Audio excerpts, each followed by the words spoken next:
우리 같이 인사하겠습니다. 샬롬. 옆 사람과 같이 인사하겠습니다.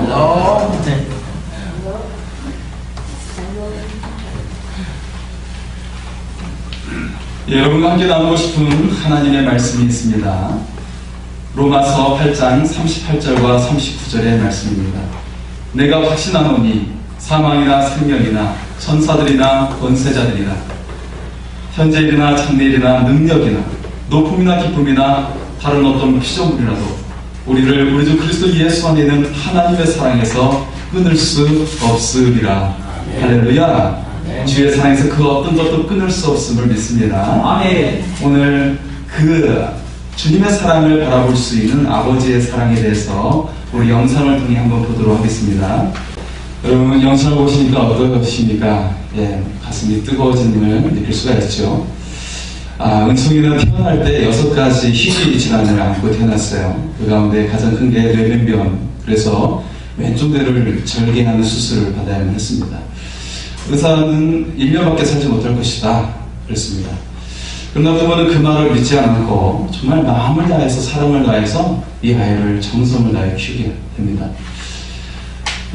이 아기를 돌보기 위해서 아빠는 은행이라는 좋은 직장을 그만둬야만 했습니다. 계속해서 돌봐야 했기 때문에. 그리고 가지고 있던 돈을 다 쓰고 빚을 지게 되었죠. 정말 이 절망의 순간에 아빠가 했던 일, 그는 체구가 100kg가 넘었기 때문에 뭐 이렇게 숨 쉬는 것도 아주 힘들어할 정도의 그런 사람이었어요. 움직이는 걸 싫어했습니다. 그런데 이 아들을 위해서 이 절망의 순간에 내가 해야 될 거 무엇일까? 그는 초등학교를 뛰기 시작했습니다. 처음에는 2, 3부 뛰는 것이 고작이었는데 이것이 계속 뛰기 시작한 것이 늘어가면서 마라톤을 완주하는 것까지 이루게 되었고, 그리고 어느 순간에 이 불치병에 걸린 아들 은총에게 희망을 주기 위해서 철인 3종 경기를 도전하게 되는 것이죠. 이 도전은 우리나라 최초의 어린이 종합병원을 설립하는 계기가 되었고 설립을 할 수 있게 되었습니다. 지금도 불치병에 걸린 아이들을 위해서 희망을 주기 위해서 또 기금 마련을 위해서 계속해서 이 도전을 하고 있습니다. 올해도 4월 달에 있었어요. 이 도전이 지금도 계속되고 있고 어느덧 은총이는 13살을 맞이하게 되었습니다. 아빠 박지훈 집사는 비록 은총이가 아프지만 함께 달리고 함께 웃으며 살아가는 이 순간이 너무나도 소중하고 감사하다라고 고백을 하고 있어요. 비록 아프지만 지금 함께하는 이 순간에 감사하면서 늘 행복하게 살아가고 있다는 거예요. 여러분 이 순간에 행복하고 감사하고 있습니까? 내가 지금 호흡하는 것에 감사하고 내 입으로 먹을 수 있는 것에 감사하고 내 발로 걸을 수 있는 것에 감사할 수 있기를 바랍니다. 우리가 잃어버린 건강이나 잃어버린 그 무엇을 인해 고통받지 말고 지금 내게 있는 것, 하나님께서 내게 남겨주신 것에 감사하며 살아갈 수 있기를 바랍니다. 오늘 시편은 다윗의 감사의 시입니다. 다윗은 많은 시편을 지었고 그 속에서 하나님께 감사와 찬양을 드리고 있어요. 그런데 여기에 반전이 있습니다. 왜냐하면 다윗이 지었던 수많은 그 시편들, 정말 우리가 주옥같이 여기는 그 아름다운 시편들 속에는 사실은 다윗의 고통이 담겨져 있다는 거예요. 거의 대부분의 상황들이 도저히 감사할 수 없는 상황 속에서 하나님께 감사하고 있다는 거예요. 그런 다윗을 하나님께서는 가장 존귀한 자로 만들어주셨고 그는 천박한 목동에 불과했던 사람이었어요. 이스라엘에서 가장 천박했던 직업, 목동에 불과했던 그를 들어서 위대한 왕으로 삼아주셨음을 믿습니다. 뿐만 아니라 메시아로 오시는 예수 그리스도를 그의 자손으로 나오게 하셨습니다. 여러분 가운데 고난이 있습니까? 고난의 시기에 우리의 시선을 문제에 두고 사람에게 두면 희망이 없습니다. 절망과 낙심만 남게 되는 것입니다. 그러나 이 고난의 시간에 우리의 시선을 하나님께 둔다면 우리는 반드시 희망을 보게 될 것입니다. 소망을 보게 될 것입니다. 그리고 하나님께 감사와 찬양을 드리게 되고 그리고 그의 인생에 하나님의 밝은 빛이 비추는 인생이 될 줄 믿습니다. 오늘 다윗은 하나님께 감사제를 드리고 있어요. 그리고 지금 그의 상황은 진퇴양난의 상황에 놓여 있습니다. 가장 치열한 그 상황 속에 놓여져 있어요. 왜냐하면 장인어른이죠. 자신의 장인어른 사울왕이 자신을 죽이려고 쫓아왔는데 더 이상 이스라엘 땅에 숨을 곳이 없어서 어디로 가요? 적국의 땅에 들어갔어요. 블레셋은 다윗이 수많은 용맹을 떨치면서 전쟁에서 수많은 승리를 거뒀던 땅이었습니다.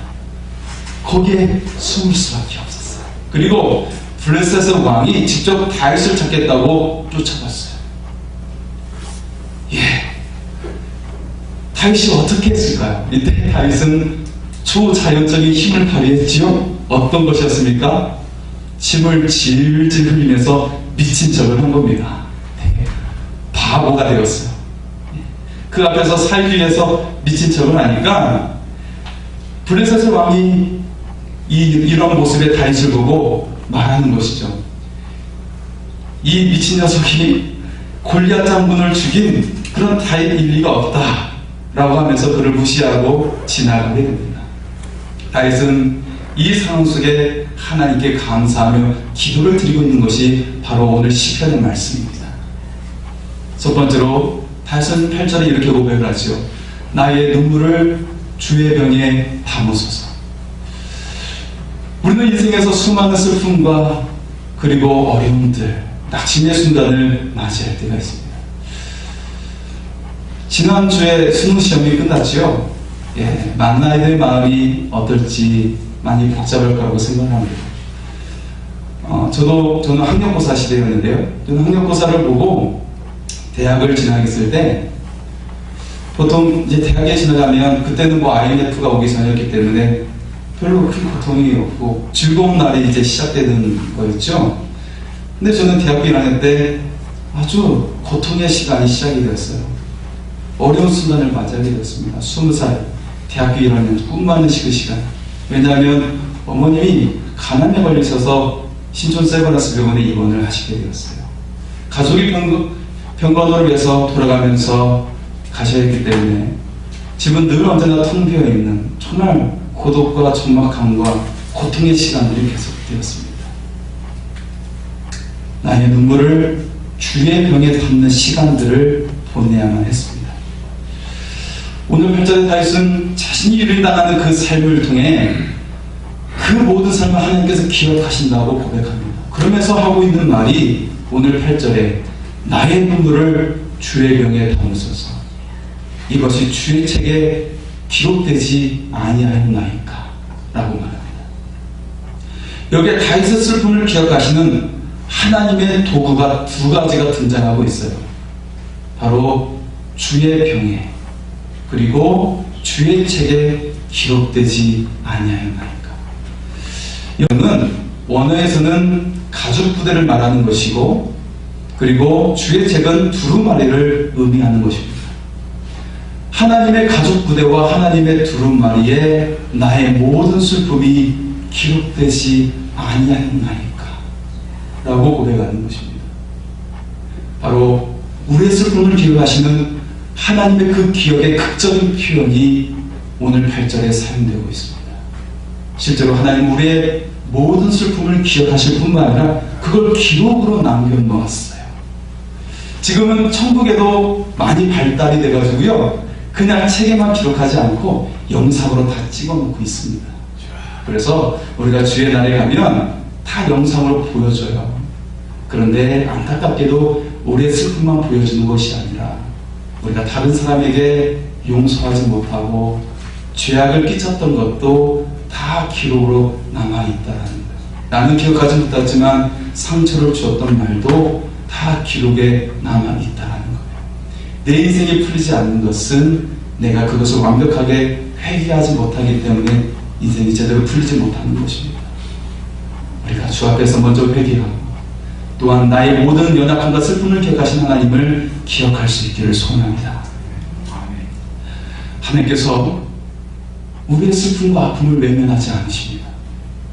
다만 오늘 다윗이 하나님께 기도하며 나아가는 것처럼 하나님께 기도하며 나아갈 때 하나님께서 반드시 여러분 위에 일하심을 기억하시기 바랍니다. 두 번째로 다윗은 고백합니다. 9절에 하나님은 내 편이심을 내가 아나이다. 다윗은 9절에 다음과 같이 고백하는 것이죠. 하나님은 내 편이심을 내가 아나이다. 시편 118편 6절에도 말합니다. 여호와는 내 편이시라 내가 두려워하지 아니하리니 사람들이 내게 어찌할까. 우리는 질문을 할 겁니다. 하나님은 다윗의 편이 되어주셨는데 왜 사울의 편은 되어주시지 않으셨나요? 아니 왜 나의 편은 되어주시지 않는 것인가요? 여러분, 다윗과 사울 두 사람을 비교해보면 두 사람 중에 큰 범죄자가 있다면 사실 객관적으로 보면 다윗이 큰 범죄자입니다. 사울을 보면 두 가지 죄를 저질렀다고 하는데, 지금 블레셋과의 전쟁 중에 있는데 사무엘이 와서 제사를 드려야만이, 하나님께 예배 드려야만이 전쟁을 시작할 수 있어요. 근데 오지 않은 거예요. 마음이 급하니까 자신이 먼저 직접 예배를 드렸어요. 그게 첫 번째 잘못이고, 두 번째 잘못은 아말렉과의 싸움에서 하나님은 이 아말렉은 이스라엘을 출애굽할 때 그 길을 막았던 자들이니까 완전히 멸절해라, 가족도 남기지 말라 했는데, 하나님께 전쟁을 끝나고 제사를 드리기 위해서, 예배를 드리기 위해서 그 중에 좋은 가축을 남겨놓았어요. 그게 두 번째 잘못이었어요. 합당한 이유였어요. 그 상황 속에 합당한 이유가 됐습니다. 그런데 하나님은 뭐라고 말씀하시냐면 순종이 제사보다 낫다라고 말씀하십니다. 다시 말해서 네가 지금 주일 예배를 드리지, 하지만 너의 삶의 순종이 더 중요하다고 이야기하는 거예요. 너 삶으로는 그냥 세상에서 살아가고 하나님께 순종하지 않으면서 네가 주일 예배 드린다고 무슨 소용이 있냐라고 말씀을 하고 있는 것입니다. 반면에 다윗은 사울처럼 합당한 이유가 없었어요. 정말 아주 참혹한 죄악을 저지르고 있었습니다. 범법자였어요. 우리아 장군의 아내 밧세바를 범하고, 그리고 이것을 숨기기 위해서 우리아 장군을 치열한 전쟁에 의도적으로 보내가지고 군사들을 물리게 하면서 그를 죽게 만들었어요. 그는 간음을 행했고 살인자였습니다. 10계명의 6번째 계명과 7번째 계명을 한 번에 저질렀던 죄악을 행했던 범법자였어요. 그런데 두 사람의 인생을 우리는 제1계명을 어떻게 받아들이냐에 따라서 그들의 인생을 판결할 수가 있습니다. 제1계명은 어떤 계명입니까? 한번 따라서 할까요? 시작! 제1계명 말씀하실 줄 알았었는데요. 한번 같이 하겠습니다. 저를 따라서 하십시오. 나 외에는 다른 신을 내게 그 다음 뭐죠? 두지 말지니라. 다시 한번 할까요? 나 외에는 다른 신을 내게 두지 말지니라. 예, 우리는 이 말씀을 가지고 간혹 우상을 섬기지 말라는구나 라고 단순하게 생각합니다. 하지만 원어적인 의미는 이렇죠. 하나님의 얼굴과 너의 얼굴 사이에 그 어떤 것도 두지 말라. 이게 원어적인 의미입니다. 하나님과 너 사이에 물질도 두지 말고, 오락도 두지 말고, 사람도 가족도 심지어 자녀도 그 사이에 두지 말라. 먼저 하나님을 바라보라. 그러면 내가 다 해결해 줄게. 네가 어떻게 해결할 수 있겠어? 네가 언제 24시간 다 지켜줄 수 있겠어? 네가 내 앞에 그 어떤 것도 두지 않으면 내가 다 해결해 줄게. 그 말씀을 하고 있는 게 1계명입니다. 다윗은 이를 지켰어요. 비록 죄를 범했고 실수한 인생이었지만 죄를 무릅쓰고 하나님께 회개하고, 그리고 언제나 하나님 앞에 머물러 있기를 원했습니다. 하나님은 다윗의 편이 되어주셨습니다. 비록 사울왕과 블레셋 군대가 양쪽에서 그를 잡으러 오고 있지만 다윗은 하나님이 나의 편임을 알고 있었어요. 하나님이 나의 편이심을 내가 아나이다. 이처럼 하나님과 자신의 그 관계 속에 그 어떤 것도 두지 않고 하나님만 바라보았을 때 하나님은 그를 다윗의 편이 되어주셨을 뿐만 아니라 그를 높이 들려서 그를 위대하게 만들어 주셨음을 기억하시기 바랍니다.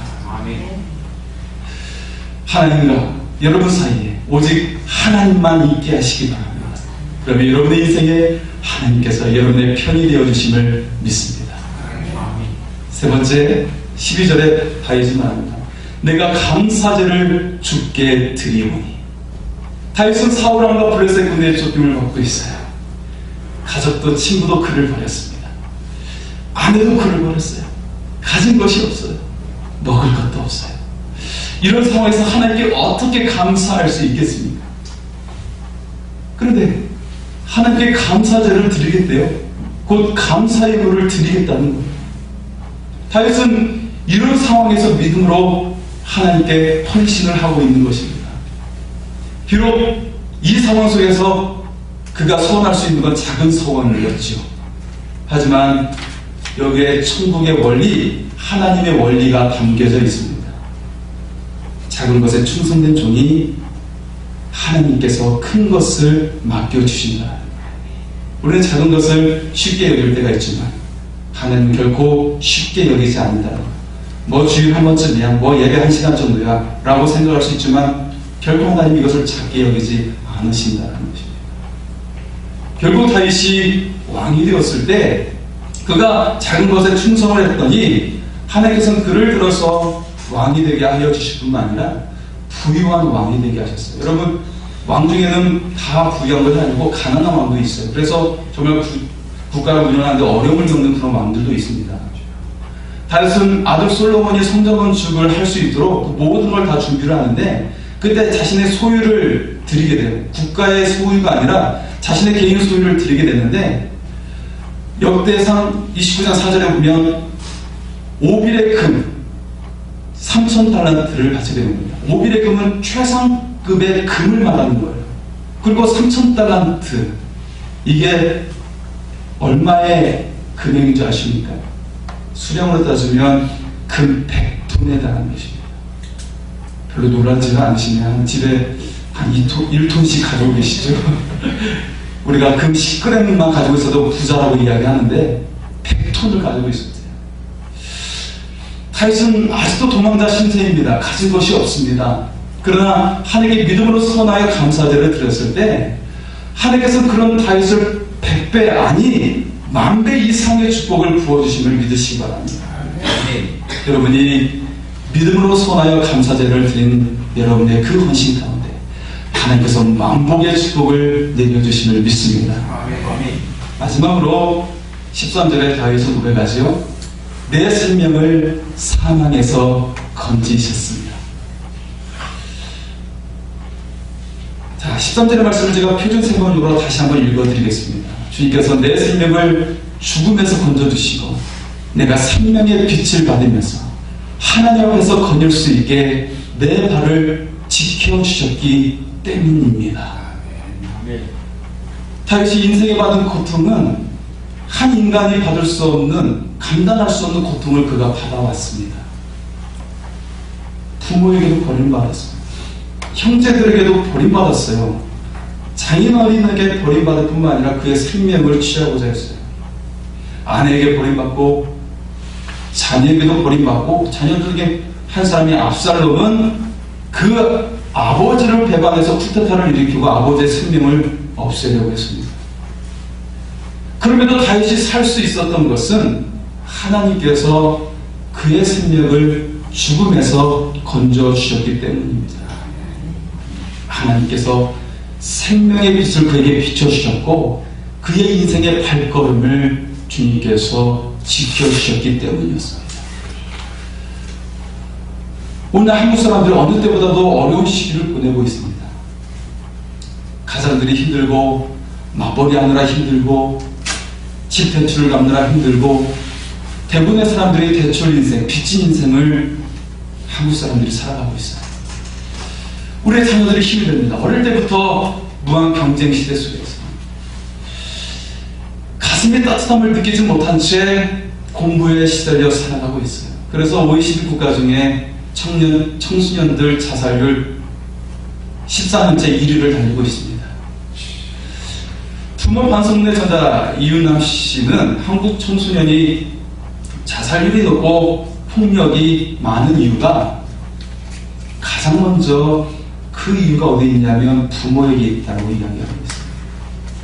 부모가 자녀에게 학업을 강요하면서 경쟁하게 만들고 어떤 자녀의 이야기는 제대로 들어주지 않는 그런 상황 속에서 그 정서를 제대로 만져주지 못하고 있다는 거예요. 계속 스트레스가 아이들이 쌓이고 있어요. 그 쌓인 스트레스가 학교 폭력을 단지 점 하나만 찍었을 뿐이라는 것이죠. 점 하나 찍어서 나온 결과에 지나지 않는다는 것입니다. 수많은 한국의 청소년들이 불행하다고 합니다. 정서적으로 메말라 있기 때문에 그렇습니다. 여러분 취업이 안 돼서요?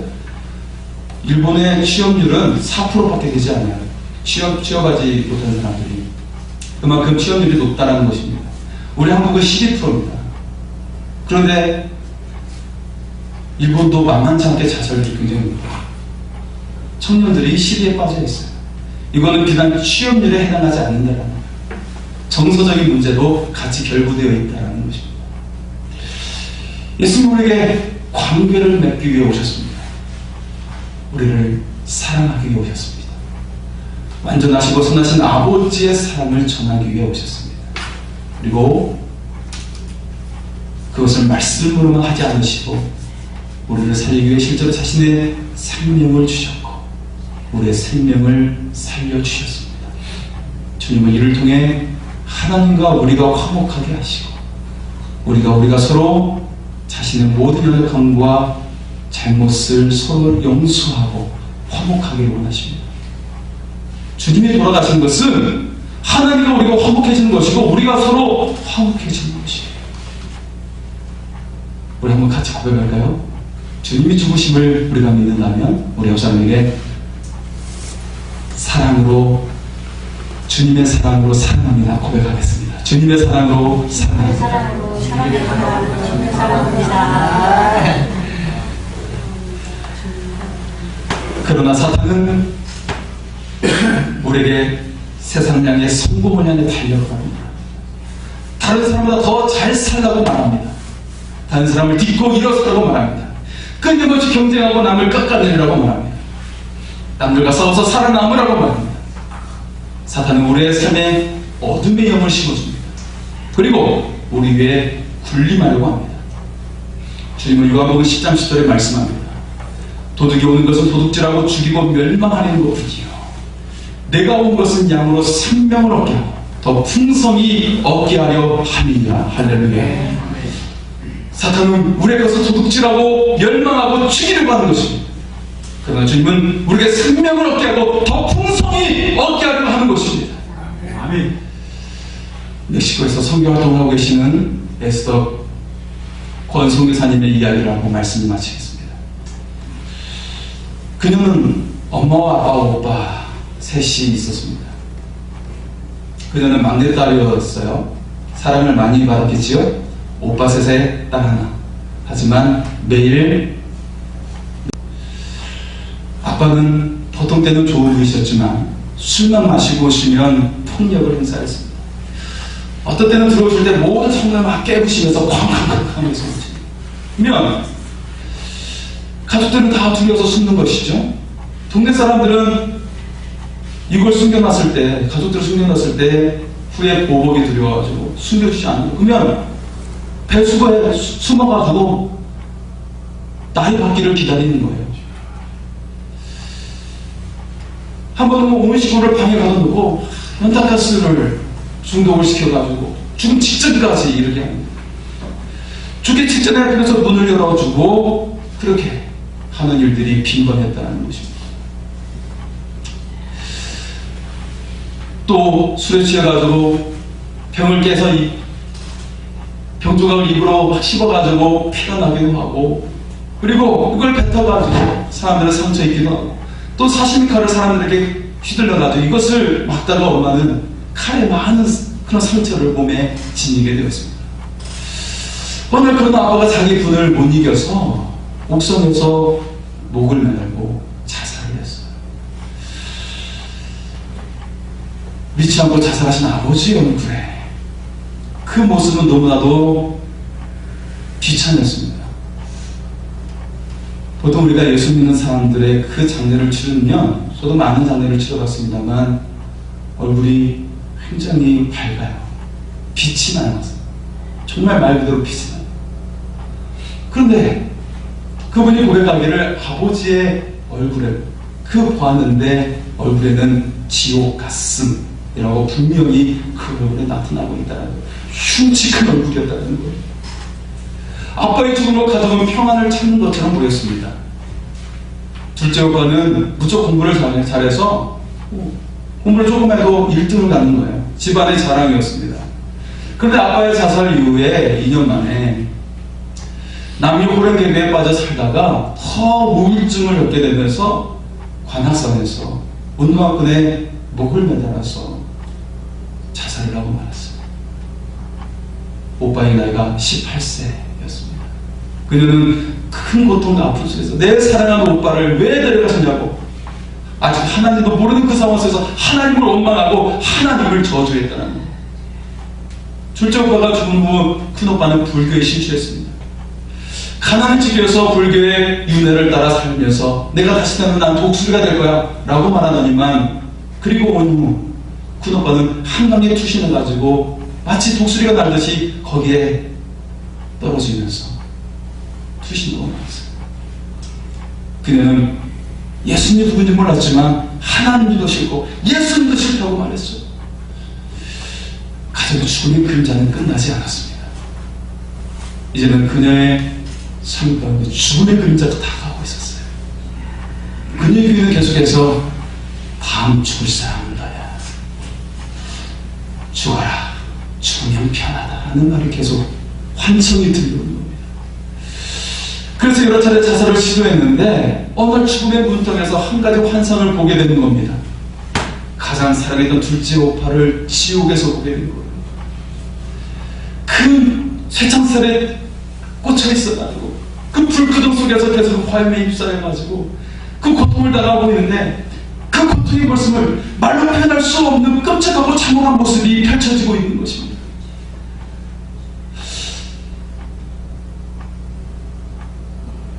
권성교사님은 고백합니다. 정말 그때는 몰랐다라는 것이죠. 하나님의 사랑을 전하기 위해서, 하나님의 마음을 우리에게 전하기 위해서 성자 예수님께서 인간의 몸을 입고 오셨어요. 우리가 죽어서 가야 할 지옥의 자리를 우리를 구원하시기 위해 주님께서 대신 죽어주셨다는 사실, 지옥의 10번대의 생을 우리를 대신해 주님께서 죽으셨다는 것을 그때까지는 몰랐다는 것입니다. 그런데 큰 오빠가 죽은 후에 엄마는 예수님을 믿기 시작해서 그 엄마의 기도가 그녀가 갔던 지옥까지 울려 퍼지고 있었다는 것입니다. 하나님, 두 아들이 죽었습니다. 나머지 두 아이들은 하나님의 뜻대로 키워주옵소서, 살려주시옵소서. 그리고 그녀에게도 그 어머니의 기도가 울려 퍼지고 있는 그 소리를 들으면서 정말 살고 싶다는 마음이 들기 시작했어요. 엄마는 어느 권사님 전도를 받고 부흥에 참석했다가 성령의 불을 받게 되었어요. 그날 하나님은 어머니를 인격적으로 만나주셨고 그녀에게 말씀해 주셨습니다. 사랑하는 내 딸, 사랑하는 내 딸, 더 이상 슬퍼하지 마라, 울지 마라 라고 말씀하고 계셨다는 거예요.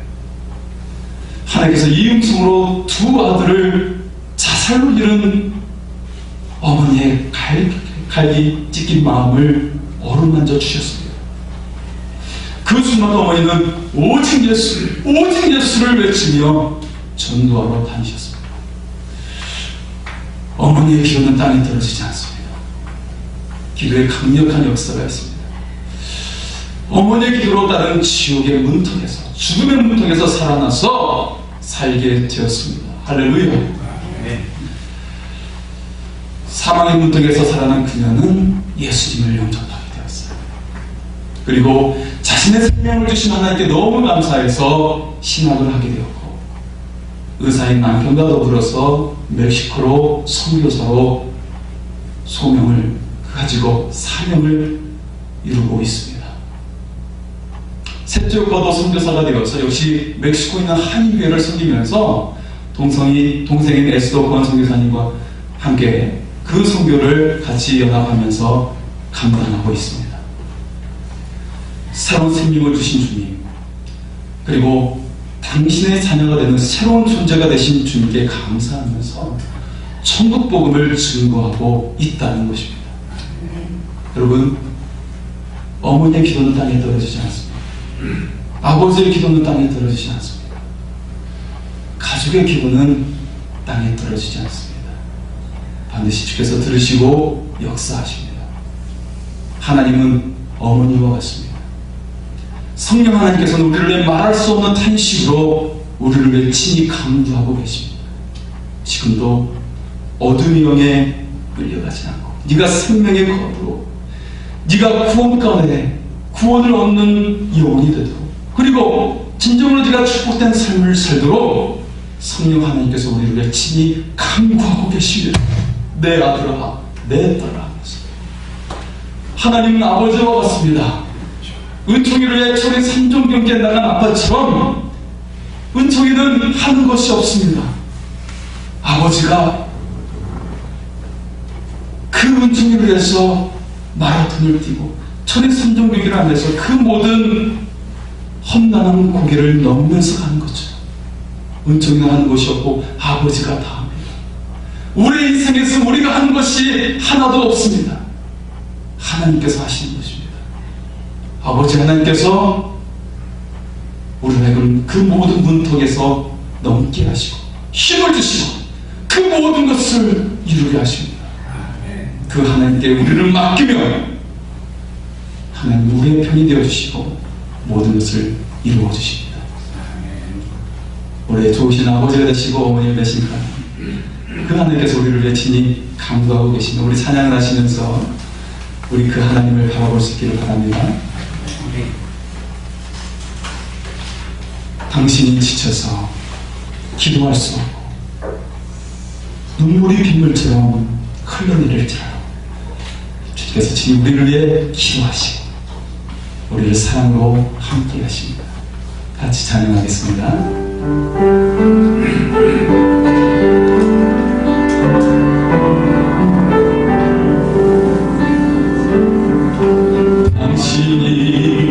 지쳐서 기도할 수 없고 눈물이 빗물처럼 흘러낼 때 주님은 아시네 약함을 사랑으로 돌봐주시네. 누군가 널 위하여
하나님께서 말할 수 없는 탄식으로 신이 우리를 기도하고 계십니다.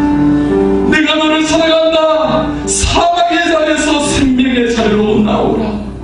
내가 너를 살리기 위하여 대신 나의 몸을 주노라.